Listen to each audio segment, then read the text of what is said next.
Good evening. Welcome to the January 23rd Public Works session of the Rockville Center Board of Education. Please rise for the pledge. I pledge allegiance to the flag of the United States of America and to the republic for which it stands, one nation, under God, indivisible, with liberty and justice for all. Thank you. Emergency exits are either side in the back. Mr. Gavin, Superintendent's report. Thank you. I just wanted to provide the board and the public with an update on strategic planning. The Strategic Planning Committee met yesterday. Our focus was on developing drafts of vision statements for the board to consider, along with the drafts of our new mission or proposed new mission statements. While the mission statement tells us what is important to the district, what our values are, and how we seek to get there, our vision statement is more aspirational, future-focused, and really, what do we want to be known for? We have prepared for the board 3 drafts of a vision statement to consider, along with 2 new potential mission statements, and of course, our current mission statement, should we decide to keep that. This will be the main focus of our midwinter retreat with the Board of Education. We will then use the board goals, which we started to do, to establish priority areas for planning. We now have 3 subcommittees aligned with our current board goals: finance, outcomes and opportunities, and community partnerships. John Murphy will be doing community partnerships, Marie Dalton and Nicole Moriarty will be doing outcomes and opportunities, and then Jackie Rehack will be doing finance and budgetary planning. I'll be at all of them. So those will be our subcommittees, and that's how we're going to roll forward with the planning, and we're looking forward to the board's feedback on the mission and the vision. I'd like to kick it over to Ms. Dalton so that she can give us a little bit of an update on some of the work we've been doing with mental health. Thank you. Good evening, members of the Board of Education, parents, staff, and community members. I'm pleased to provide an update on our Mental Health Committee. We are guided by our goals to address the unique challenges faced by our students, strengthen our connection to the school community, and provide long-term wellness. Our committee has been working to strengthen the support systems available to students and our families. At the start of the school year, we identified several focus areas, including the rising rates of anxiety among young people and the significant role of social media in contributing to stress, social comparison, and feelings of anxiety and inadequacy. Parents have expressed a strong desire for tools and strategies to help their families foster healthier relationships with technology, and these insights have shaped our priorities this year. In December, we partnered with the Rockville Center Coalition for Youth to deliver an engaging presentation on social media addiction. This event sparked meaningful conversations about technology, social media, and mental health. To ensure broad participation, the presentation was integrated into the health curriculum, and students were encouraged to attend. Positive feedback from this event has encouraged us to explore additional presenters to further educate and support students and families on the impact of technology. As part of our commitment to preventative care, restorative practices, and promoting positive behavioral outcomes, we've also introduced the Teen Intervene program into our curriculum. This evidence-based intervention program targets substance use issues, including vaping. Through structured sessions, Teen Intervene helps students build awareness, explore personal motivations for change, and develop actionable plans to reduce risky behaviors. This program has already proven effective in keeping students engaged in school while fostering positive behavioral changes. We're grateful for our partnership with the Youth Coalition, which has helped us implement this vital intervention, and we look forward to expanding these efforts to support even more students. In response to the needs for students, we've launched the district's Twilight program, which we will be located at the Annex building on the grounds of Wilson beginning January 27th to support students in grades 9 through 12 who are school phobic and credit deficient. This program provides a tailored approach to help students re-engage with learning by addressing emotional, social, and behavioral barriers to regular school attendance. Operating during non-traditional school hours, specifically 3 to 6 p.m., the program creates a less intimidating environment for students who struggle with the conventional school day, offering flexibility and encouraging participation while building confidence and resilience, equipping students with the tools needed to overcome avoidance, reintegrate into the school community. So we're excited for that. This initiative reflects our district's commitment to inclusivity, student well-being, and academic excellence, ensuring that every student is given an opportunity to thrive. So we're looking forward to sharing more about our Twilight program as it develops. Our partnership with Northwell Health remains a cornerstone of our efforts to prioritize student mental health and well-being. I meet regularly with the representatives from Northwell Health to ensure a strong connection between their services, our schools, and the community. In our meetings, we're able to review our data to drive important decisions about the needs of the district. In our meetings, we've discussed how between July and December, Northwell has facilitated many appointments addressing concerns such as anxiety, depression, school avoidance, and other situational stressors. Anxiety-related issues emerged as the leading reason for referrals, reinforcing the critical need for our continued focus on preventative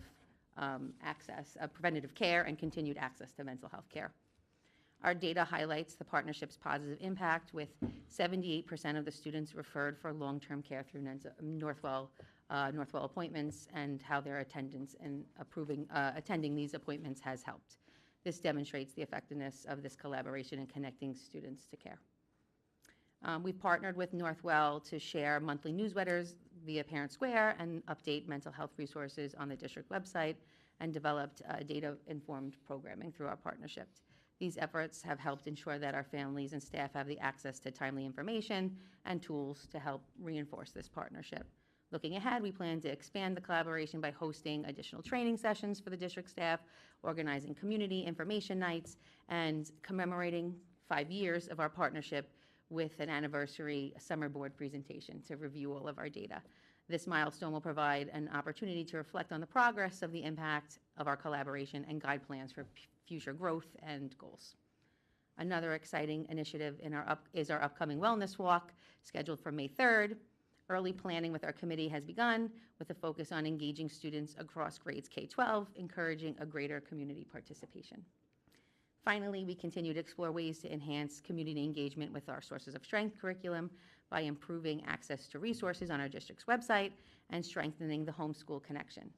These initiatives align with our belief that collaboration among families and educators and our community partners is essential with fostering student well-being. We've discussed additional curriculum planning and professional development to continue to enhance our student experience and community engagement. I want to thank the Board of Education, our PPS team, and our committee members, along with Northwell Health and the community, for their continued support. Together, we are building a stronger foundation for mental health and wellness for our students, and we are committed to this initiative together. Thank you. Thank you, Ms. Dalton. The other component of my report tonight is we are about to kick off budget season.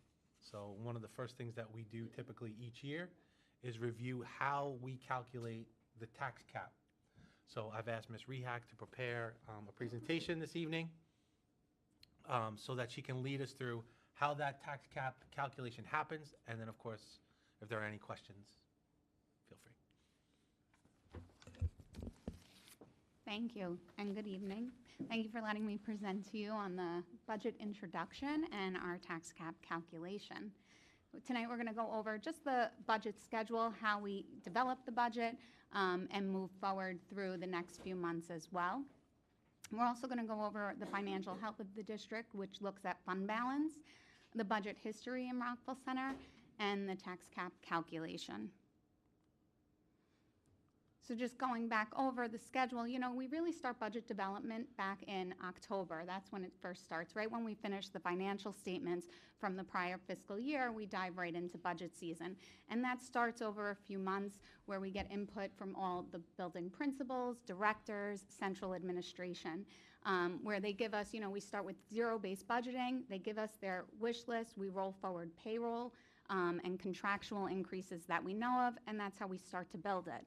In January is really when we start to get more of a final picture of the budget, because it's in January when we get the executive budget from the state that comes out with the state aid runs. So that really gives us the final piece we need at that point to start really having a good picture of what it is, and that's what we're doing this month, and I'll review that with Mr. Gavin, the superintendent. Tonight is our first public budget presentation, just giving the general environment, but we'll have several meetings over the course of the next few months, the next one being February 26th, where we'll look at different components of the budget. So on February 26th, we'll look at administration, benefits, and capital. Then we'll meet again on March 13th and go over curriculum and PPS. Then again on March 27th to review music and the arts, PE, and athletics. And then on April 10th, we'll have our preliminary budget hearing. At that time, that's also when there'll be a resolution on the agenda for the board to look at the budget proposal to put on the ballot and consider it for approval.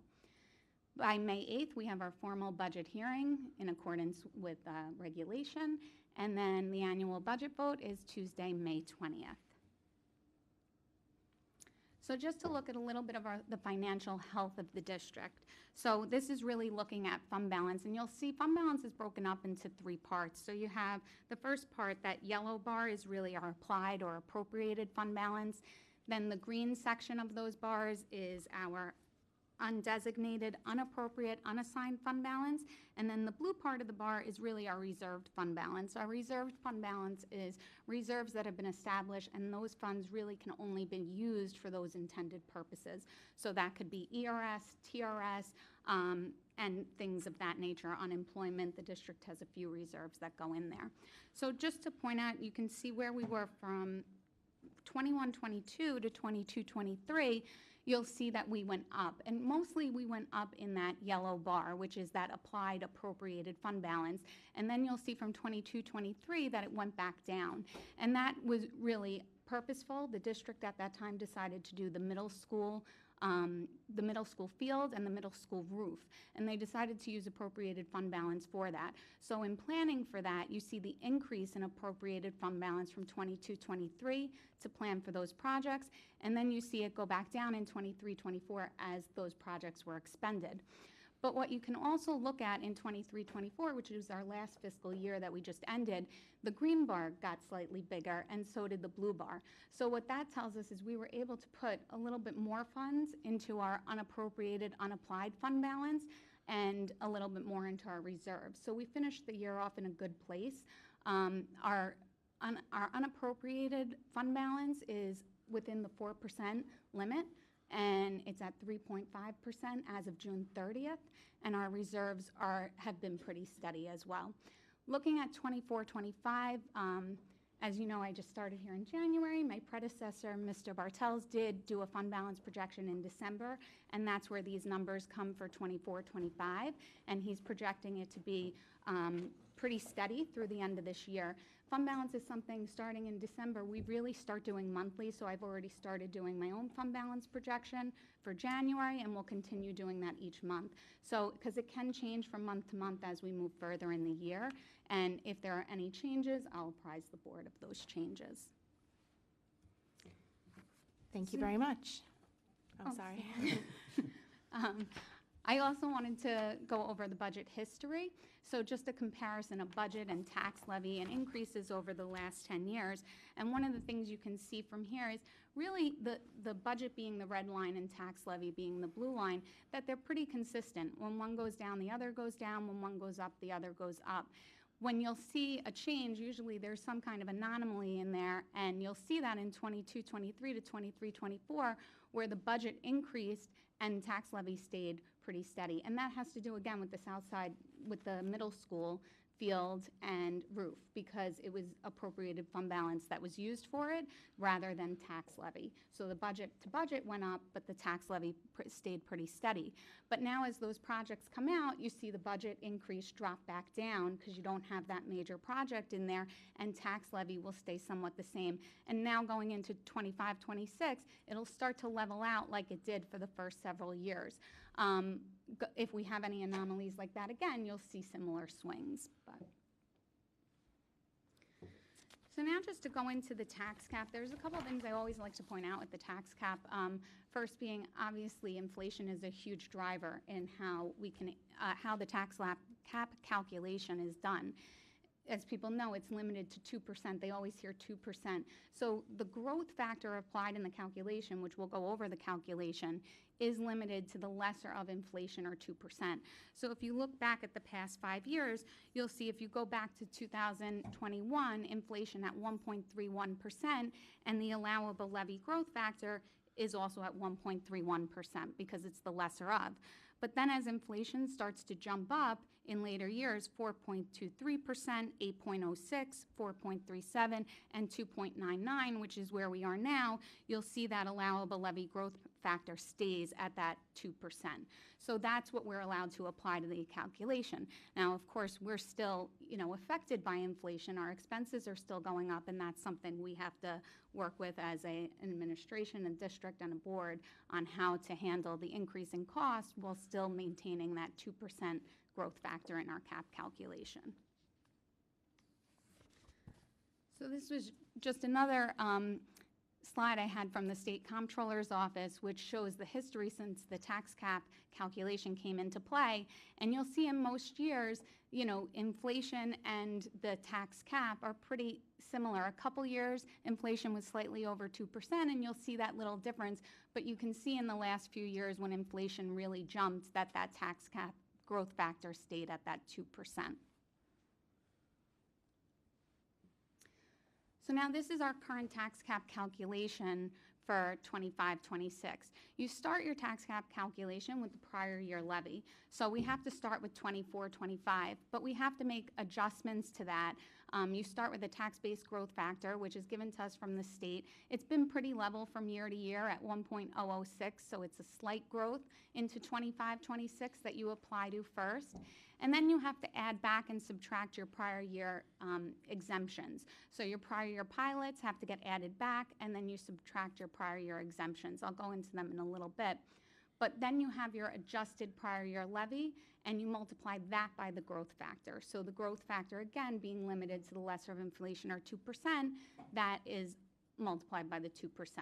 So now we have our base tax cap for 25-26 at $107 million.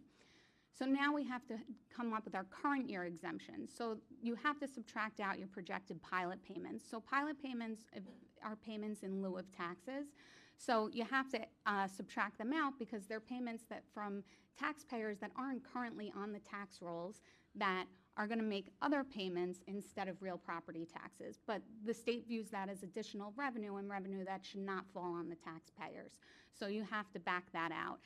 Pilots, we have pilots with LIPA. There are also, you'll see pilots with some new construction in the area that they'll apply for. They don't apply to the school district, to the county, so we just get told these are your taxpayers on pilots, and this is what we project you to receive for a certain period of time. And that's how we come up with those numbers and subtract them out. Then we have to add back our projected exemptions. This is mostly made up of debt service, principal and interest, and also transfers to capital. So any capital projects that we included in the budget. So right now we have roughly 1.8 million in the budget, which is the same amount as last year. This can change depending on other discussions that we have going forward. But one of the things you'll find with capital projects, we had 1.8 million last year. So if you look above, when we said subtract prior year exemptions, there's 1.8 being subtracted. Now when you add it, there's 1.8 being added. So it nets to zero. So the effect that that line item actually has on your levy is zero. Whereas if you have a major swing in that, if all of a sudden we really needed capital projects and we're jumping up to 3-4 million, then you'd see a big increase in the levy, or the opposite if it dropped down and decreased. So that's really how that drives in the formula. So keeping it even from year to year also helps you be closer to that 2% of the cap, and just really having that inflation. People always wonder, I'm told we have a 2% cap. Why do my taxes go up 2.5% or 2.6? Because that's only one part of the formula. These exemptions can really drive other parts of it. So these exemptions, if you have a lot more capital, or your debt service went up, you had a bond approved, those are things that can drive up the tax cap calculation, and they're an exclusion to it. So then after we add back our projected exemptions, we're ending right now at $109,251,846. So that right now is our tax levy limit. That's the tax cap for 25-26. It's a 2.61% increase. We're currently planning on a tax levy of $109,240,000, which is 2.6%, which is under the tax cap and prevents needing a supermajority vote. You're not piercing the cap, and stays within that calculation. So just something else I like to point out is looking back at the tax cap over the last 5 years. So you'll see over the last 5 years and what we're projected for 25-26, you see the tax cap calculation really ranged from 2 to 3%, and the actual levy has also stayed within that 2 to 3% and come in under the tax cap each year. You have that 1 year, 21-22, where it was much lower. It's an outlier, and that really was due to federal funding coming in. There was an influx of federal funding, which was used to offset increases in tax levy. So that's why that's much lower there. And that's really everything on the tax cap and in my slides. But I also did want to mention we did receive the state aid runs this week. They came out on Tuesday for the executive budget. And our foundation aid on those runs are up 2%, which is approximately $250,000. If you look up the state aid runs, you'll see an overall increase of 4%, but a part of those state aid runs is UPK, and UPK does not go against our general fund budget, and the other 2% increase really is in that UPK, more than 2%, and then the other item in there that we did see, transportation aid, we saw a decrease in. However, I did make an amendment into our state reporting that we did months ago, but because we are seeing our transportation expenses actually increase, so I think that number is understated. So we put in an amendment today, so hopefully on the February runs, we'll see that number come up. It may or may not make it into the February runs, but we will use our projection for purposes of revenue in the budget because it is higher than what they're projecting. So, but I just wanted to explain those items too. And that's what I have for the budget. Thank you. Now I can thank you very much. Your first formal presentation to us, thank you. Thank you. Took a lot of information and put it into information in a way that we can understand. I'll turn it over to the board for comments and questions. Thank you. Thank you for, again, taking that 2% number and helping us make sense of it as a 2% limit in terms of what goes into coming up with that 2.61% tax levy limit. We know that we have to do more with less, right? We understand that, and building out those exemptions and taking them out of the calculation, that was helpful to see how that works. In terms of the state aid, so there's the expense-driven aid, which transportation would fall under, and then foundation aid. And there was a lot of talk about potentially changing the foundation aid formula. Can you just give us a summary of how that ended up? So the Rockefeller study, as you know, that was completed at the beginning of December, which is a really quick turnaround for the executive budget. So with that said, there was talks of it not being implemented. It was a 300-page report and it not being implemented for this budget year. And it'll probably, a lot of the recommendations we may see in next year or in the future. But a couple of the things that did come out of that, they did talk about the hold harmless. They did talk about making changes to that.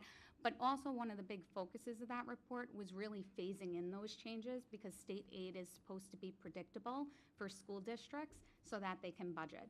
And so that was really a big focus of the report, and I hope that the state does take that into account because to just all of a sudden remove something out, we saw what they tried to do last year and what happened to many districts, and they were looking at closing schools and everything else because you really need to be able to plan for that. So I'm hoping that that becomes a big part of this in phasing those in so that districts that would lose aid can plan for it appropriately. We had very little hold harmless, so I don't know that that would have affected us greatly, but they also looked at all these factors. So many of these factors were outdated. They were from old census reports and everything else, so really getting updated factors and things like that and making adjustments, and that I'm sure they will do and have already started doing. One of the big drivers of foundation aid is enrollment. So as a district, if you know your enrollment is decreasing, you should know to plan for that decrease in foundation aid because that is a big driver. But now they're looking at how to incorporate other factors like students with disabilities and ELL and those things and how that can be built into the formula. So none of that's been done yet for this year. They did put on a minimum increase of 2%. So the hold harmless, which would have made people even, they gave everyone, I think, a minimum of a 2% increase on foundation aid for this year. But we'll see how that develops over the course of the next year, and I'm sure we'll hear more discussion about it as they make changes to the formula. Thank you. That's very helpful. And in terms of timing, sometimes the frustrating part is waiting for that final budget, right? Which is due April 1st, but is often delayed. Yes. So we always hope for it April 1st because, as you know, it's all time sensitive for when a board needs to approve the budget for purposes of the ballot. That has to happen in April.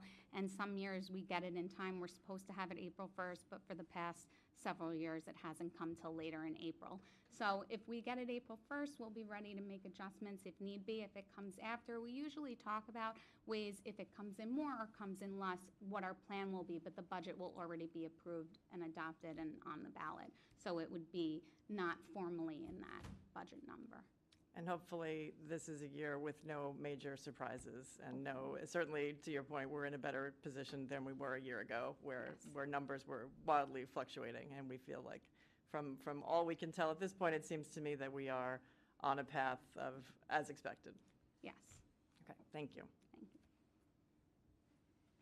Thanks so much. Just two quick questions. So enrollment was one of my questions. We're holding fairly steady in enrollment, or? If you go back probably 10 years, we're probably 150 students down. Okay. Some years that's back up, some years it's back down, it kind of depends. Our senior class this year is pretty small, so we're graduating a pretty small class, and we're anticipating a rather large kindergarten class. So again, that's projection, we don't Right, have everyone. So we would right now think we're going to go up anywhere between 10 and 25 students overall as a district next year. Okay. And then my only other question was about the transportation amendment that you mentioned. Can you what are the chances that the state is going to look favorably upon what we've submitted to them, or how does that work? Can you just talk a little bit about that? Sure. So what we submitted is really an estimate. The aid will be based on actual, but we don't Okay. report the actual until next September. So when we report it in September, the aid we get in the next fiscal year will be based on the actual we expended this year. But when you enter those numbers, you also put in your projected for the next year, and that's what they use for these runs. So the projected that was put in was lower than we have now. Now we're projecting through the end of the year. We know what transportation we have and what our expenditures are going to be, and it's higher than we had entered. So we went in and made that amendment in hopes to just reflect it on the runs, but our actual aid will be based on actual. Great. Thanks. Thank you so much. I think you did a great job. Question about the fund balance. So we're at the 3.5% right now, and I'm wondering what our trajectory is for, do we try to work our way back toward the 4% max? Do we stay where we are? What's kind of our thought about where we're at right now? I know that we did restore it after the expenditures, but just curious. So, I mean, we'll discuss that as an administration and a board of what the goal really is. I always think it's good to have that 4% because you never know what could happen. A roof could go, something, I mean, not that we expect a roof to go, and we look for all of that. But, you know, things can come up, and when they come up, or like when the pandemic came up, in a lot of districts, there was, you know, talks about losing up to 20% of state aid. If something like that happens, 20% of state aid could be, you know, $4 or $5 million. So that 4% limit on fund balance, remember, is still only a few $1 million relative to your budget. So when you look at that, you're like, if I were to lose $5 million in state aid, I'd have a problem. So you really, it's always best to maximize that for those one-off occurrences that we have seen happen. All right, thank you. I'm glad that we're considering it. And I thought you had really good information about some of the changes they're looking to factor in, like the special ed and the ELL, because cost per student, those figures increase quite a bit when you factor in the actual makeup of your district. And we've had those questions even about what's the right class size, and looking at that not as just a strange number, but looking at the actual makeup of our people. So I love that they're thinking about that. Is there a timeline of when they're looking to incorporate that? It's just talk at this moment. Yeah, I don't think they have a specific timeline. It's a recommendation, so the governor can look at it and how they hope that they take it in its entirety. That was part of the recommendation, and not cherry pick different parts of it. But reality is they can do either. They can cherry pick and they can. So we don't really know what's going to happen with it, but That's a positive conversation, so I'm happy at least it's being talked about. I think it's important, and every district is different. And Dr. Johnson was fighting that for years about looking at the actual districts and not just doing blanket formulas and looking at what the actual need is. So I just love hearing that. That's great. If you can keep us updated as you hear about that, I appreciate it. Thank you very much. Thank you. I don't have any specific questions, but thank you for their presentation. It was informative and very well done, and I think very clear. Thanks. Agreed. Thank you very much.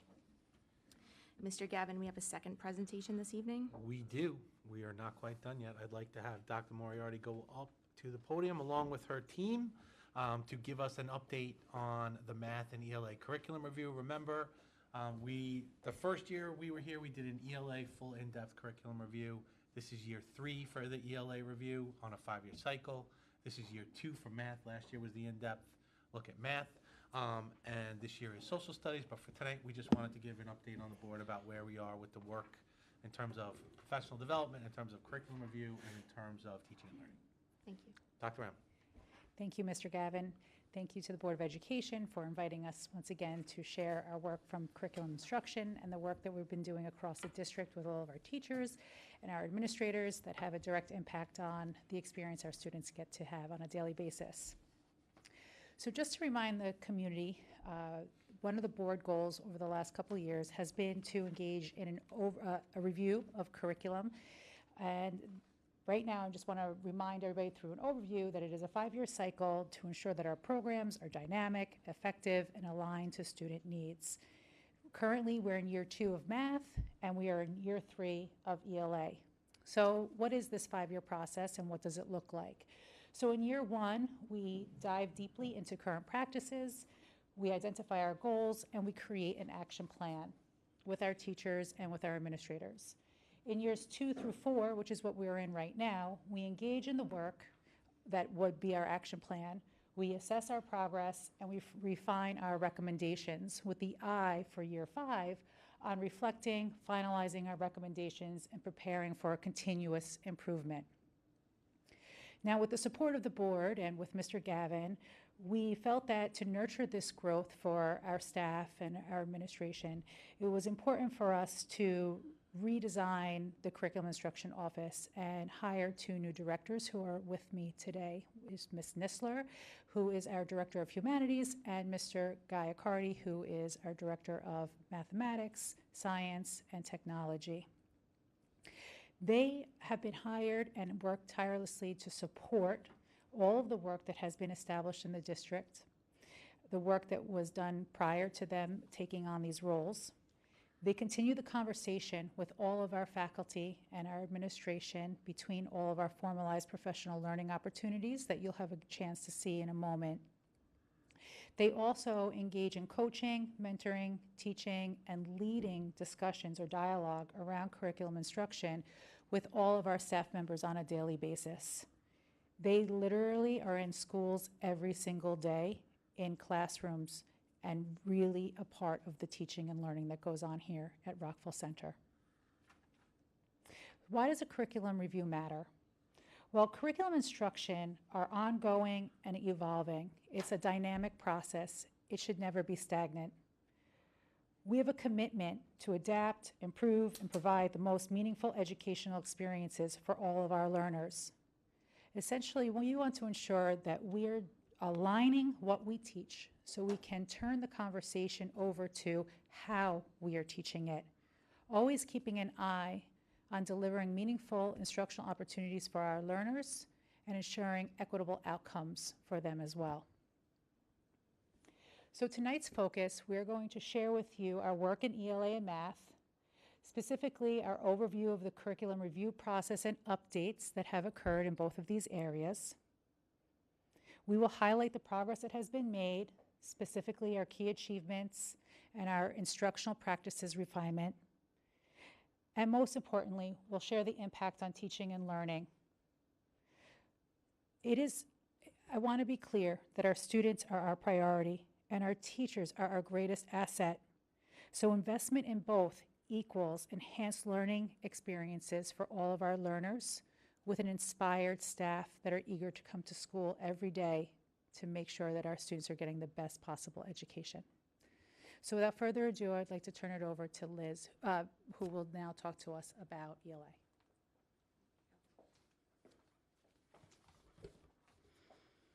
Good evening. In last year's presentation, we shared with you what we determined to be our areas of strength. For instance, that students have multiple opportunities to write and to write extended pieces over the course of the year, and that we very much value and implement the process model whenever possible. Our opportunities for growth largely centered on having a systematic approach to writing that first helps students build skills across grades and content areas. This, of course, requires collaboration amongst teachers and departments to engage in a shared language and approach. Second, it would create more opportunities for students to connect their writing with their reading, which is detailed in the New York State literacy briefs. These are reciprocal in nature. Work on strengthening one and the other benefits, and vice versa.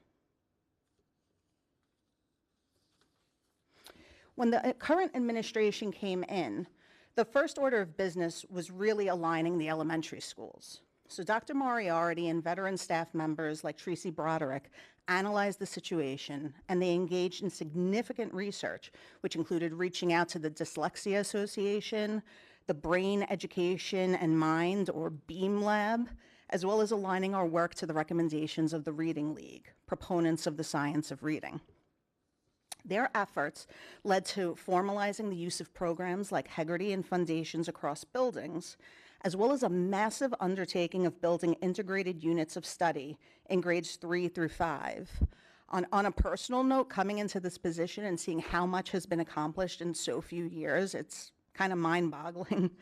So this was then followed by the introduction of reading and writing routines that give teachers clear and accessible strategies and tools to teach skills in a systematic way.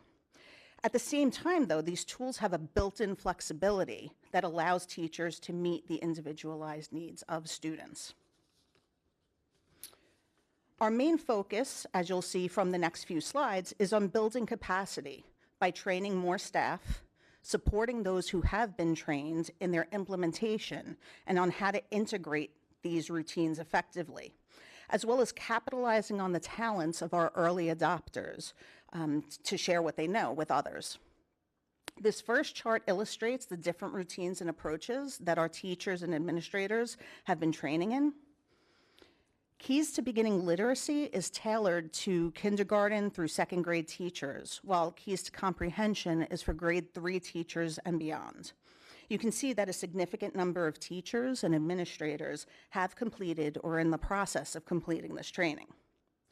The writing revolution, also known as the Hockman method or Hockman routine, is a very clear and structured approach to writing instruction. All three of these provide common language and approaches that cross grade levels and content areas. A faithful and consistent implementation will have a wonderful impact on students' learning. Kate Roberts is a consultant who's been working with our English teachers in grades 4 and up to reframe our approach to teaching literature in a way that builds students' skills and level of independence. And she does this through things like learning progressions and implementations of book clubs. Our curriculum team, along with Mr. Gavin and Mr. Murphy, were just talking about how we've been seeing in our teacher observations clear evidence of these routines, often integrated together in some way. These routines don't, and they shouldn't work in isolation. They naturally align with each other. As always, we view data analysis as a learning opportunity, and as you know, we share our insights and plans with you every year. We also included various in-house after-school PDs that administrators, including myself, and teachers have developed and implemented this year.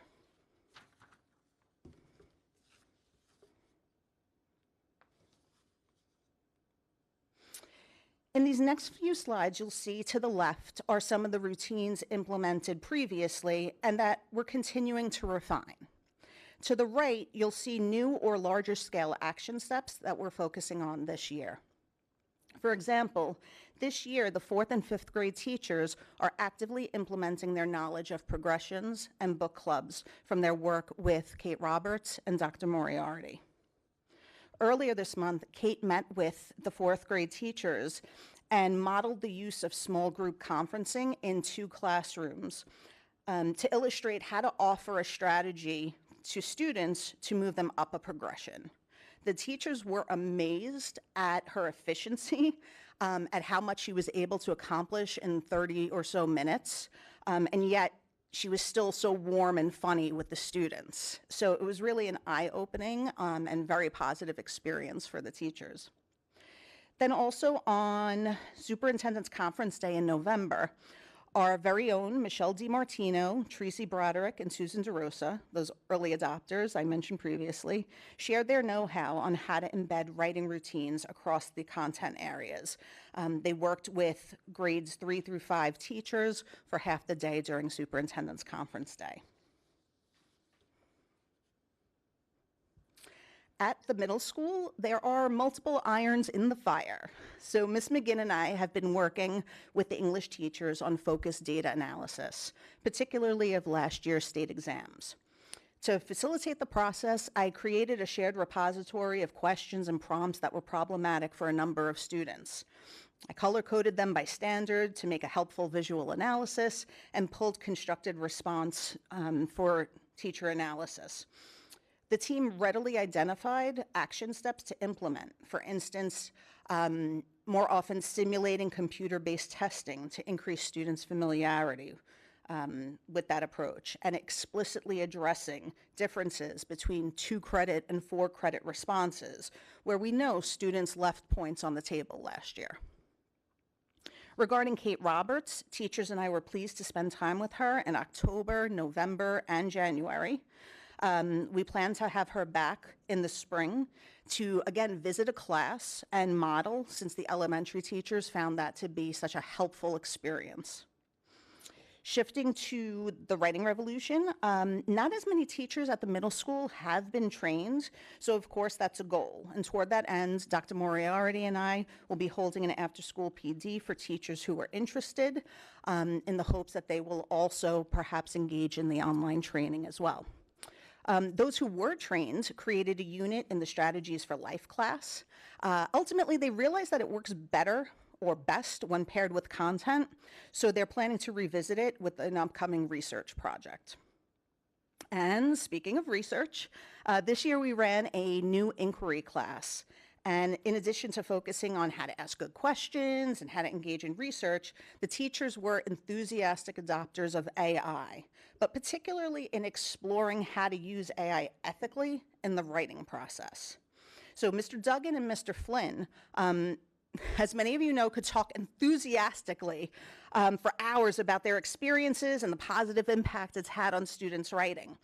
In fact, they brought it to their 8th grade social studies classes as a tool to give students real-time feedback on their writing when they were working on an essay, and it was based on a given rubric. They reported, like their minds were blown, that students were going through multiple drafts on their own, actively revising in the face of that immediate feedback before submitting a final product that they felt confident in. You know, we all know teachers can't be everywhere at once, so having a tool that doesn't give kids the answers, but can give actionable feedback has been really exciting. In fact, Mr. Duggan presented at a faculty meeting and has done some after-school PD, and word on the street is a number of teachers, a significant number of teachers, are now actively exploring tools like Brisk and Kid Oyo.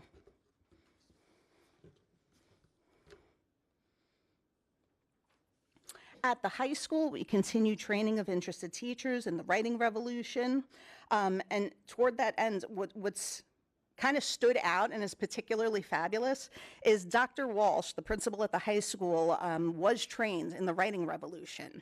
And he was really interested and intrigued at how accessible it was. And he bit the bullet and decided to make it a session in one of the mandatory staff PDs. And he facilitated it himself. So here's a principal from a math content specialty area who was ready to take that on, and he did an amazing job, and people were talking about it. And in fact, in the weeks after, you could see, for instance, I was in some social studies classrooms, and I was seeing evidence of the writing revolution in the high school social studies classes. So that was just, it speaks to how he, went above and beyond. We, again, have after-school PDs on AI as a resource and learning tool, again, run by both administrators and teachers. In terms of approaches to reading instruction, or Kate Roberts, she also began work with our 9th grade teachers this year. So they're wrapping their heads around her work. And again, we're hoping to have her visit to model and work with the teachers in the spring. Okay. In terms of additional writing support, which is something that we're always looking at, this year we introduced a college application workshop that was offered via the Counseling Center, I believe in July. And then students had another opportunity in September to meet with the counselor and get feedback during our first ever senior college application day. So just as an example, to take a few steps back, I've mentioned progressions a few times, and we thought it might be helpful for you to see a progression based on theme. So if you look at the first one, which shows you a progression that was used with 5th graders, right? This is a theme progression, and then compare it to the 11th grade version. You see that the 11th grade version grows in sophistication, has multiple elements to it, and so we see with the progressions, there's always room for growth, right? That there's always ways to challenge our students further, and yet there are ways to also make it age and developmentally appropriate. Okay.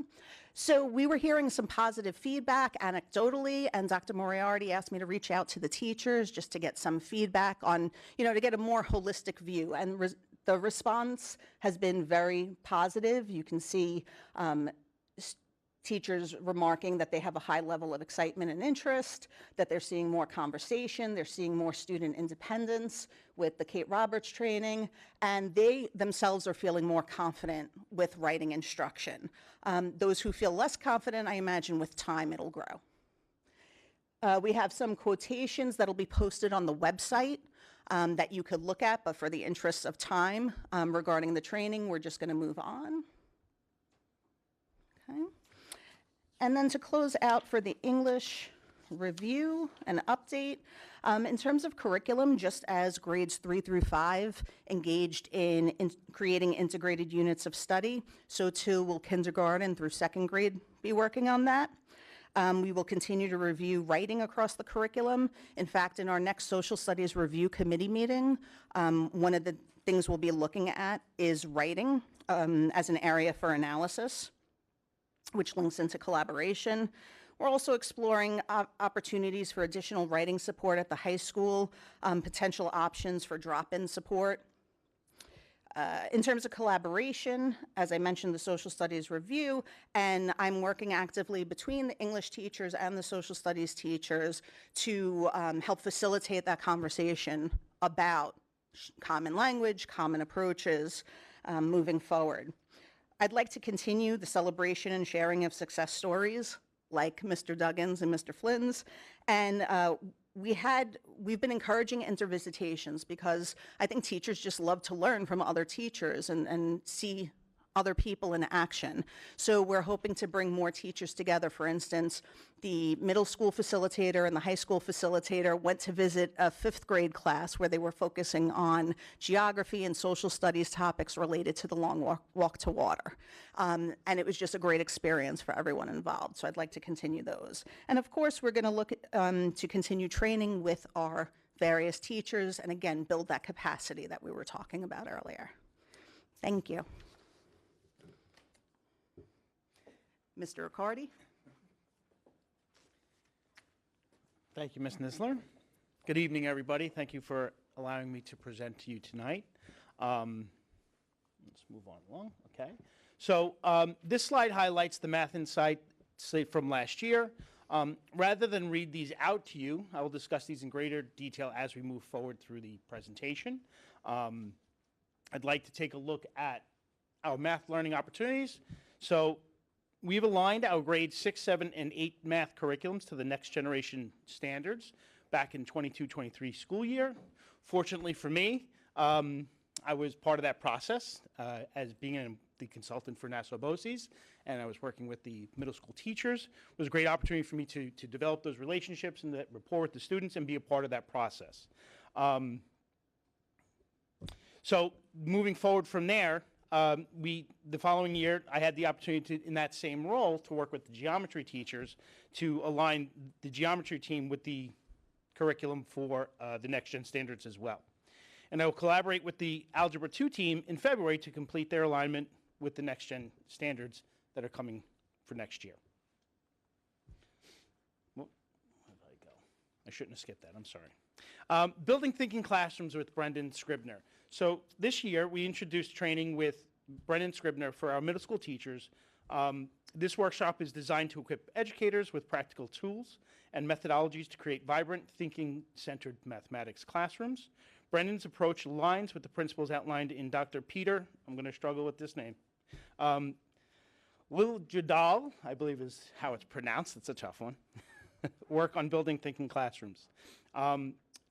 Professional learning is still ongoing, and for this year, and we received much excitement and enthusiasm from the teachers. Teachers are actually asking us to come and visit their classrooms, to see us, allow us to see them implementing it in their classroom. It's really exciting to see. We've had some work with Annalise Record on math practices. We introduced training with Annalise for our 5 math coaches at the elementary schools during the 23-24 school year initially. This school year, for this school year, we have expanded the training to all K-5 teachers. Annalise emphasizes the development of flexible risk-taking and confident mathematicians. She provides educators with practical resources and strategies that can be immediately implemented into the classroom. She provides ongoing coaching for our math coaches, guidance and guided math and math workshop models, and daily routines that promotes number sense. We've also used Annalise this year for math thinking activities with Annalise. This year, we brought Annalise back to give our K2 teachers an opportunity to observe Annalise model activities in the classroom with our students. So I was able to observe the actual modeling of Annalise working with our own students at Hewitt, where our teachers were in the background kind of observing what was going on, learning those strategies, seeing how her interactions with the students were, and being able to see the actual thinking happen on the whiteboards that we had around the classroom. So Annalise used the Building Thinking Classrooms model to work with the students, and it was amazing to watch the way that our students think without having to actually have a conversation with them. You're able to visualize what they're doing. So from our kindergarten classrooms, where they were constructing pictures to display their mathematical thinking, all the way up into 2nd grade, where they're starting to put together number sentences and equations. It was a fantastic opportunity to watch. So we continue to analyze data across all grades, at the IB and the AP level to the state level, as well as our own local assessments. We also continue to provide our own in-house professional development provided by our teachers and administrators, including myself, driven by the needs of our students and our teachers.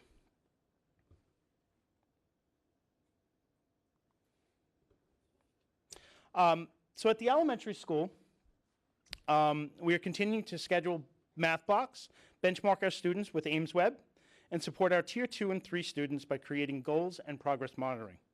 Some of the action steps we have taken for this school year is the implementation of professional learning with Annalise for our K-5 teachers.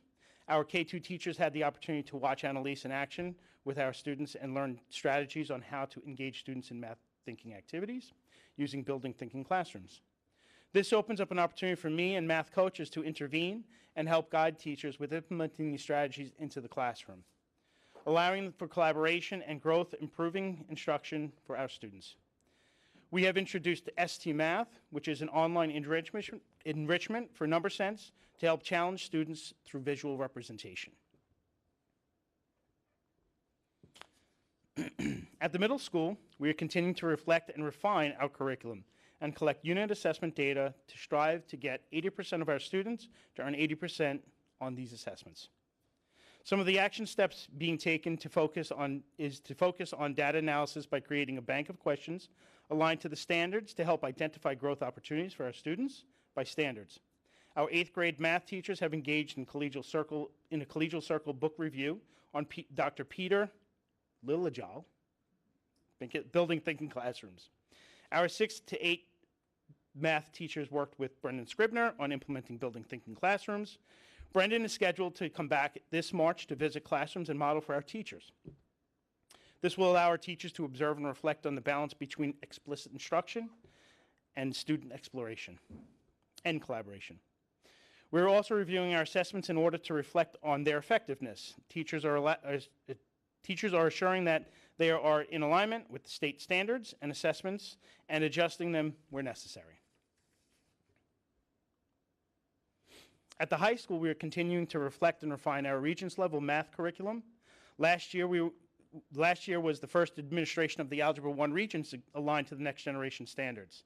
And this June will be the first administration of the Geometry Regents exam aligned with the next gen standards. Action steps taken this year are to prepare for the Algebra 2 curriculum alignment by providing professional development for our teachers and the changes to standards and how this affects our current curriculum. I'll be guiding that professional development with the Algebra 2 team, like I've done in the past as my role with Nassau BOCES, so I'm looking forward to working with them. We will continue to identify additional areas requiring focus to improve our practice and help to increase motivation and encourage students. We will be providing professional learning opportunities for training our teachers on scoring all math Regents exams to help identify common misconceptions and to increase consistency for our students. We have worked at partnering with Malloy to add the financial investments course discussed by Mr. Gavin at past board meetings. So here's a survey that we sent out, similar to what Ms. Nisler was talking about from Dr. Moriarty. We also sent out a survey for the Annalise training that we've received. So we sent out the survey to the teachers to get feedback on the Annalise training they had received. Out of 15 respondents, 14 indicated a high or very high interest in her math practices. All of these teachers reported seeing some improvement from their students' behavior towards mathematics. This extremely positive reaction from teachers towards the training they received and the overwhelming increase of positive student behaviors towards math is evident to the successful implementation of Annalise's instructional practices for our students. Here's all the feedback, which you're more than welcome to read. I actually found it very engaging. I think you would too. But I'll let you guys do that on your own time. And here's our next steps. Moving forward, we will continue to collaborate. We will continue articulation across all grade levels and between those grades that have transitions between buildings. We continue data collection to monitor progress towards mastery and to help guide our instruction.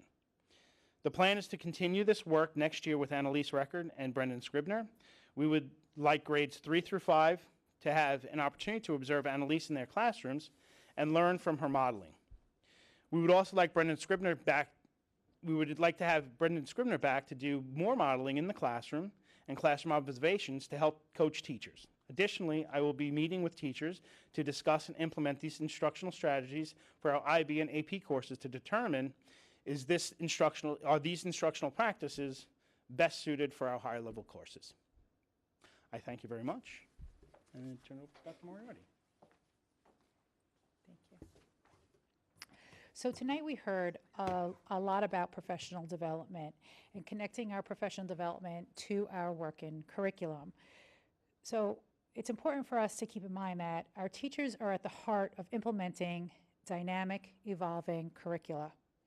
And ongoing training ensures educators are equipped to adapt and refine practices in alignment with curriculum goals.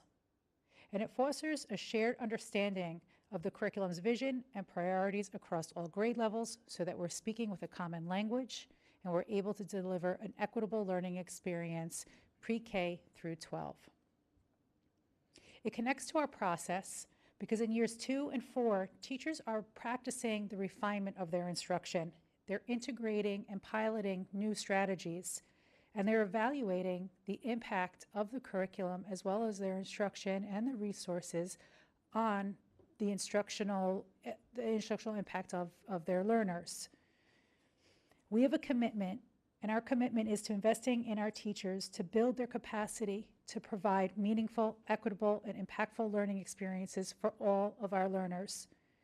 By supporting our educators and supporting their ability to build their capacity and nurturing that growth, we prioritize our students and uphold our academic excellence, inclusion, and equity mission. Last year, it is evident that we have done a lot of things and put a lot of things in place in the elementary level. This year, we're building upon that strong foundation and rolling up a lot of that into our secondary level. We have hosted several districts in their pursuit of excellence and finding best practices in both literacy, reading and writing, as well as the use of AI. In regards to AI, we had 4 districts come to our district, their assistant superintendents, as well as their directors. Mr. Duffy hosted them at Wilson, and Mrs. McGinn hosted them at the middle school. Their feedback was overwhelmingly positive. They could not believe the amount of writing that was occurring in a social studies classroom, and not just one, but all 3. They could not believe the level of writing that our students were undertaking. They also could not believe the high interest that our students took in refining and revising their work multiple times, not to improve for a grade, but to improve their process and improve their overall skill. And that might have been the most gratifying piece of feedback I have ever gotten in my career, to hear that middle school students are jazzed about writing. Similarly, with literacy, we hosted one school district to look at our literacy practices. As Ms. Nisler has stated, we did a lot of research. We worked very collaboratively with our staff members, our faculty, to see what areas they felt that they needed the most support in. We reached out to the Dyslexia League. We reached out to the Beam Lab.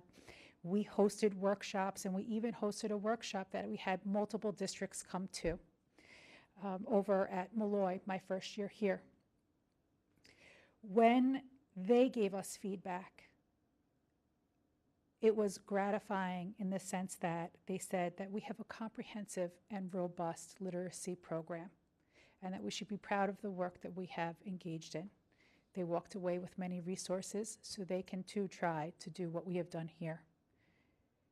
One of the things that they noticed most was that our students' time on task in the elementary level, K through 5, was exquisite, and they couldn't believe how focused our learners were on reading, writing, speaking. Each asked us how we do this and how we were able to accomplish so much in such a short period of time. I reflected on that, and what I was able to tell them that it was a collective approach, that the teachers, the building administration, the directors, myself, the special education office, are all working together toward our shared vision around curriculum instruction, but most importantly, the types of experiences that we want for all of our learners. And it is that collective efficacy that will prove very fruitful as we continue our work moving forward, our shared belief that we can make a difference in the lives of our children. Thank you very much for the time. Thank you all very much. Comments or questions from the board? Sure, I'll get started. Thank you very much. Thinking back to our last meeting where we talked a lot about new courses and new offerings, I think it's just as important to talk about the courses that we offer every year and that are the basis for a lot of learning, and how they do not, as you say, stay still, right? We are constantly evolving and looking at new and improving ways to approach the material and to make sure that we're aligned. And on that topic of alignment, I'm wondering, I appreciated Ms. Nisler's comment about our earlier goal of aligning the elementary schools. So with that in mind, I realize not every teacher can be on the curriculum review committee, right? So how are we making sure that every teacher has access to all of these great resources, and that the departments will be aligned regardless of whether they're on a committee or they attended a professional development opportunity? How can we make sure that there's consistency? Something that was a tenet for this district prior to Mr. Gavin's arrival here and prior to my arrival here was the idea of a collective constituency as well as collective efficacy. And what I mean by that is that our teachers in their day have time to be able to collaborate. So be it a morning meeting, be it a department meeting, across our district, K through 12, they do have that opportunity. So our teachers who work on our committees, they then go back, they then have these conversations. That is also facilitated, is supported and nurtured by the directors that we have here that go in and have these conversations with them and continue the dialogue. Our principals have been integral in this as well. So as you heard, Dr. Walsh conducted a professional development. You heard about Michelle DiMartino. We also had Mrs. Pascarella, as well as Mr. Duffy and Mr. Zappia, thank you, also hosts a professional development too. So they're engaged in the training, they're engaged in the conversations, they're continuing the work at their level as well with their teachers. So again, it goes back to that collective efficacy. We have the time in the day that we've dedicated for our teachers to collaborate with one another. That's very important. And then we have all of us as a team working toward our shared vision, and we are constantly communicating with one another. And at this point, we've gotten to the point where, yes, we're identifying glows, but we're also being very critical of our work and saying, this is how we need to improve. I don't know if it's work for right now or if it's work for summer. We need to tease that out, and we're engaging in those conversations on a daily basis. Good, thank you. And I think that's a good example of embedding a sort of literacy initiative across different content areas, right? So that a teacher with a math background can attend a literacy development and see, because students will eventually, they'll hit word problems, right? And you will need all of these skills. So in terms of teachers feeling prepared, do they, beyond the English department, have opportunities to attend other department trainings? Absolutely. So all of the literacy that we're talking about is literacy across the content area. So the reading and writing across the content area, it's offered to every single person. PM hours are choice, so they can obviously choose to go into that. As Ms. Nisler pointed out, when Dr. Walsh did his workshop and presentation, the social studies teachers are the ones that gravitated toward it and started to implement it right away into their practices. That's just one example of many examples. I could stand here and give you so many more, but for the interest of time. So yes, everybody has the opportunity to. And the same model of the collaboration and the time in class, the time during the day to be able to collaborate, holds true for math as well. I don't want to leave Mr. Riccardi out and the math team, but it is true for all of our content areas. Thank you. You're welcome. Thanks so much for the presentation. Obviously, everyone's been very hard at work. There's a lot going on, which is fantastic. And I can definitely say, I've said it before, but at the elementary level, like there's been a clear shift in the approach. Just I can tell from the experience of my older two versus my youngest, who's going in 5th grade now. Just the way that she's writing and thinking about her writing, thinking about what she's reading, her Post-its and her take-home books. It's clearly different than what had been happening previously. So I think that's fantastic to see. More a couple of comments rather than questions. I really like the idea of trying to continue to build across departments, building on what Dr. Downing said. I think one of the hardest things for students is when they think that good writing is different in social studies than it is in English, than it is in science, and really it's not. There are minor structural differences, but good writing is good writing, and the more that the teachers have that common language, so it's not, well, my English teacher said this is where I put my thesis statement versus my social, that for us doesn't seem as confusing, but for them, they get very hung up on some of that. So I appreciate the more we can find that continuity and build that continuity. I think that's great. I'm also really interested in the concept of harnessing AI for writing feedback.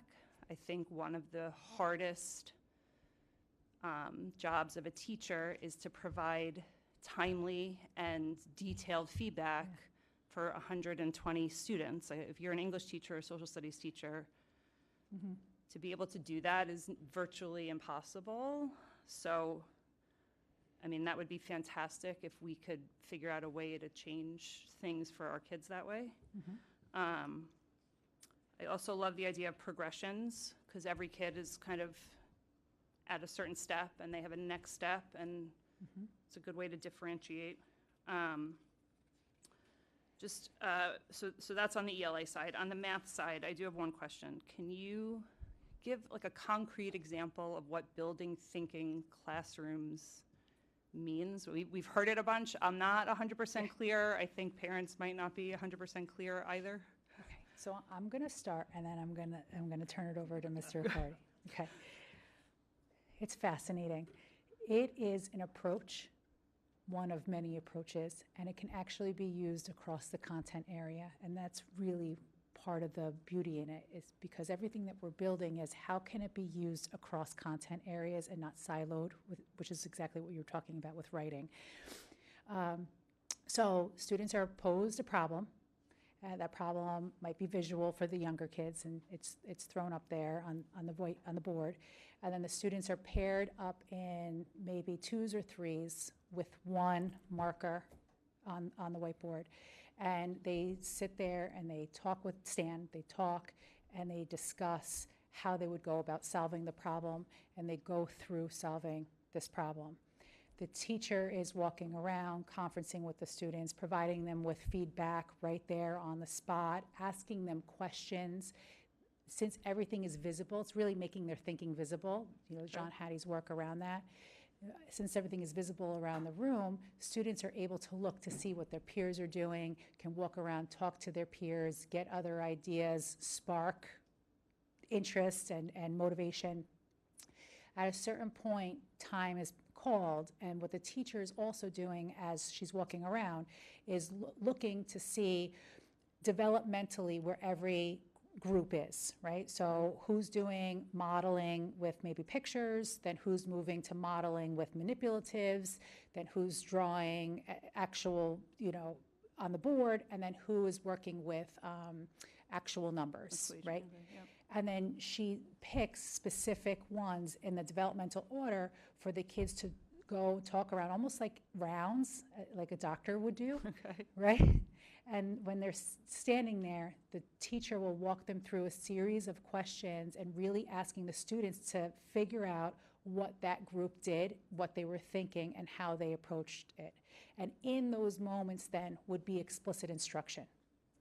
So it's one way to approach, and then they go and they do it again, and they do it again, and they do it again, and they solidify their understanding about whatever concept it is that they were talking about.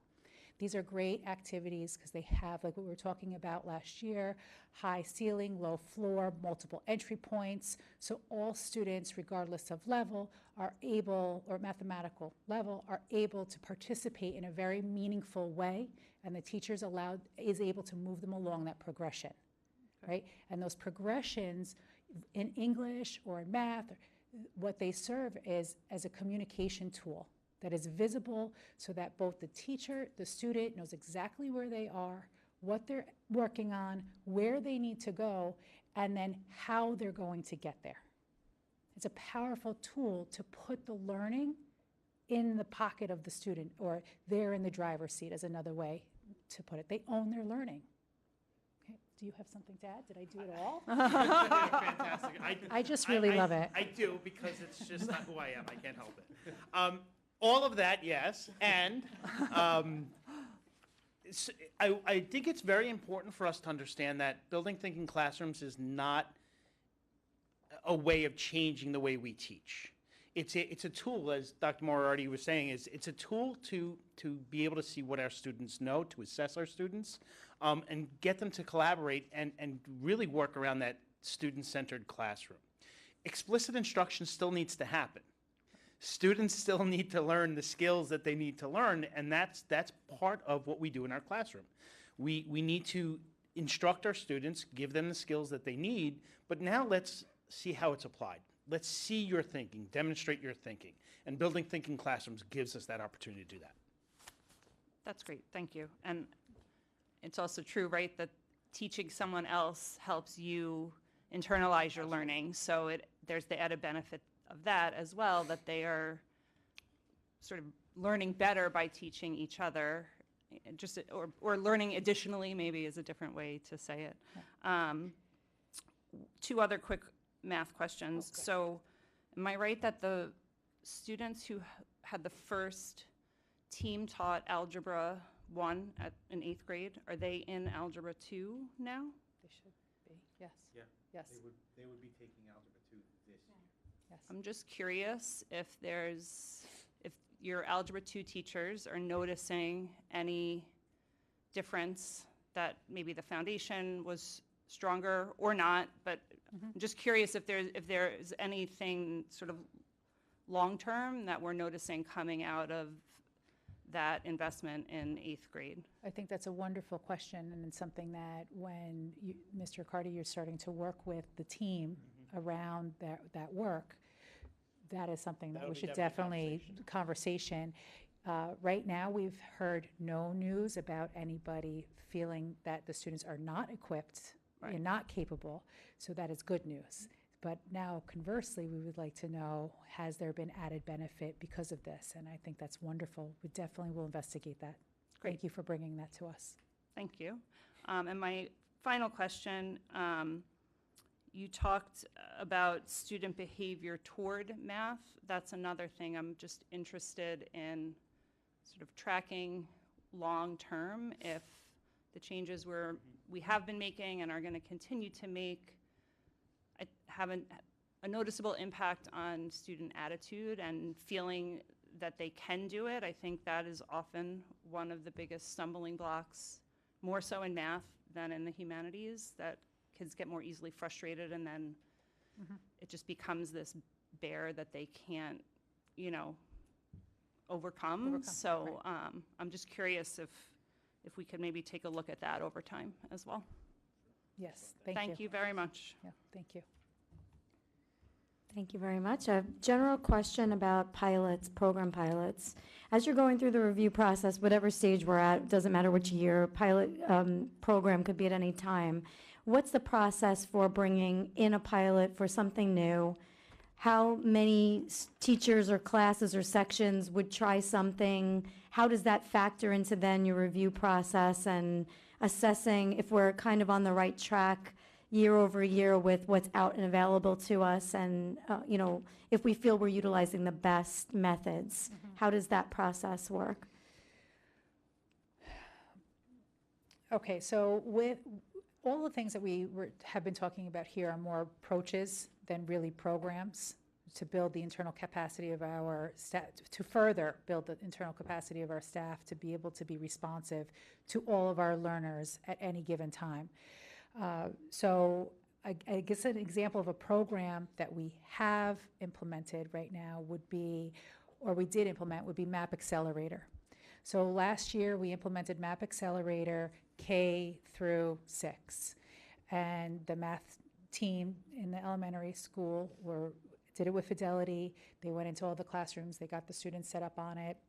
And some students met with success, some students found it to be challenging, and some students were being pushed well beyond their years in instruction.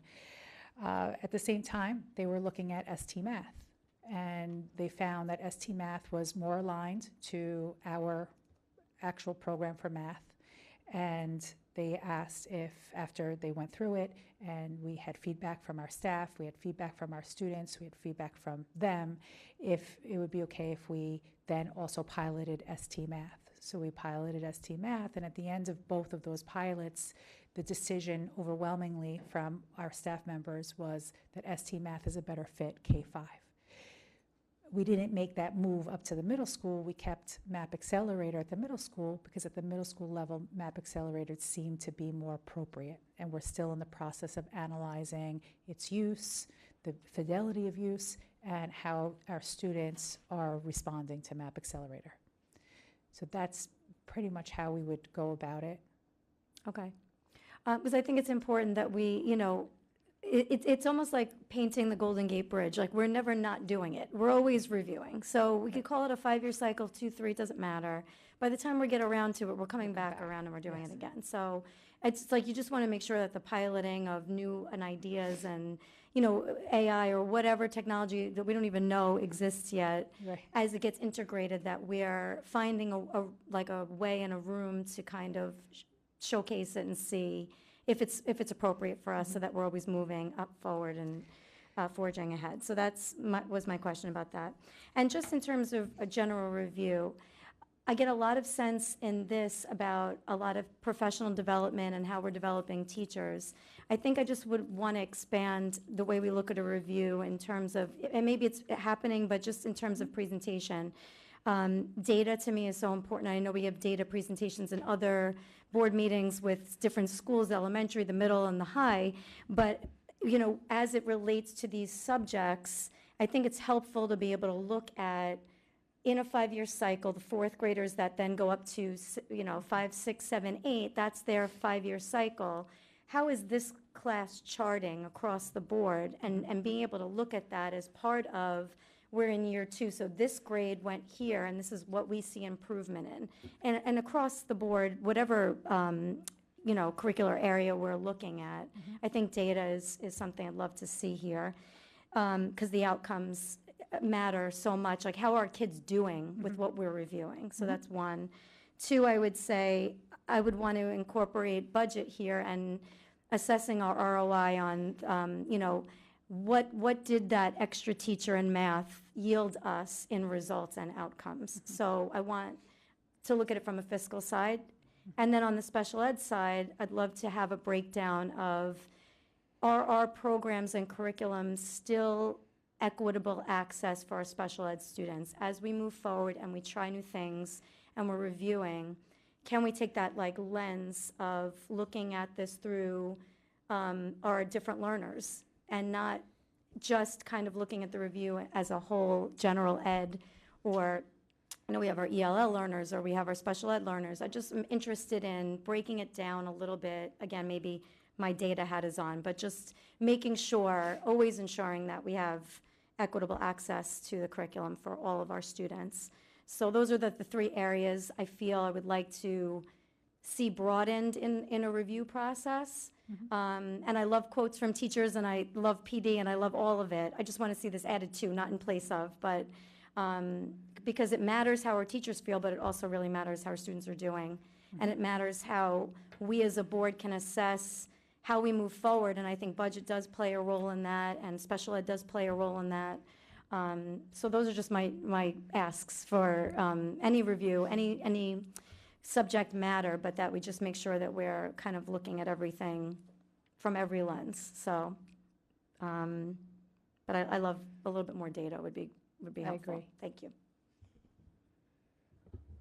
Thank you very much. I really do appreciate all of the work that's been done. When I first joined the board 3 years ago, it was very difficult to get a clear answer about what our English curriculum was, what our reading curriculum was, what reading program we were using, and if that was actually aligned to the state standards, and the same with math. So in looking at the work that's been done over the last 2.5 years, it really is quite staggering that we have been able to pivot from what was to being able to present curriculum that is not only aligned with state standards, but is also aligned to best practice. So I really do appreciate the time and the effort that was put into the development in both content areas. I do agree with Mrs. Hackett about data. I would like to see data incorporated more explicitly. I mean, I did go back and look at our elementary data report and our middle level data report, and there definitely is improvement if we're looking at cohort. Our third graders last year performed better this year as fourth graders, et cetera, in both English and math. So it's good to see those gains.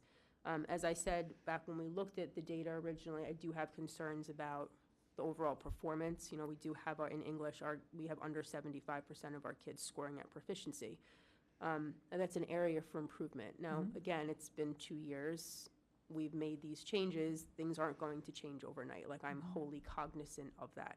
And I appreciate that. But I think that there's definitely, that doesn't reflect our potential as a district. So those are things I'm looking forward to seeing improve as we move forward. I also have a little bit of concern about math what else is new? At the middle and high school level, I mean, talking about like revamping curriculum, again, this is what we've inherited, this is what we've adopted. I know the Algebra 1 curriculum was reviewed about a year and a half ago. We've worked on geometry. We're currently working on Algebra 2.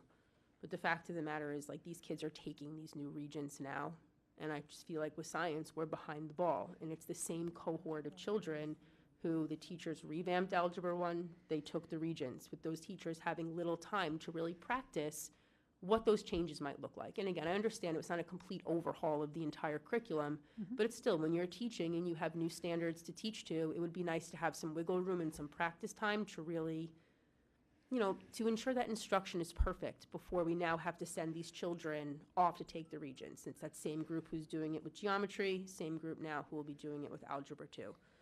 It just feels unfair to those students. And I know the same is true of science as well, where, and again, these standards came out in 2017. You were not here in 2017.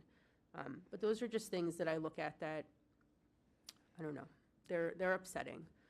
You know, with regards to English, I appreciate that we're implementing Writing Revolution across the grade levels. I think it's important to have a shared language, a shared process. And I'd love to see more of our teachers be voluntold to really engage, because I think the more people who are saying the same thing, the quicker our kids are gonna pick that up. So, thank you. Thank you very much. Thank you. Okay, turning to policies. We have no policies currently at stage 1 this evening. Currently at stage 2, we have 7515, students and staff with life-threatening health conditions. Any comments or questions on 7515? Okay to move? Yes. Currently at stage 3, 6111, staff conflict of interest. Comments or questions on 6111? Nope. Okay to move to approval at the next meeting? Yes. Okay, thank you. 7513, administration of medication. Comments or questions? Okay to move as well? Yes. Okay, great, thank you.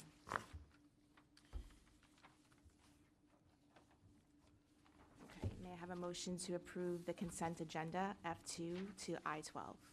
So moved. Second? Second. Any questions? All in favor? Aye. May I have a motion to adjourn? So moved. Second? Second. All in favor? Aye. Thank you, everyone. Next meeting is a regular meeting and is scheduled for February 6th at 7 PM. Have a good evening.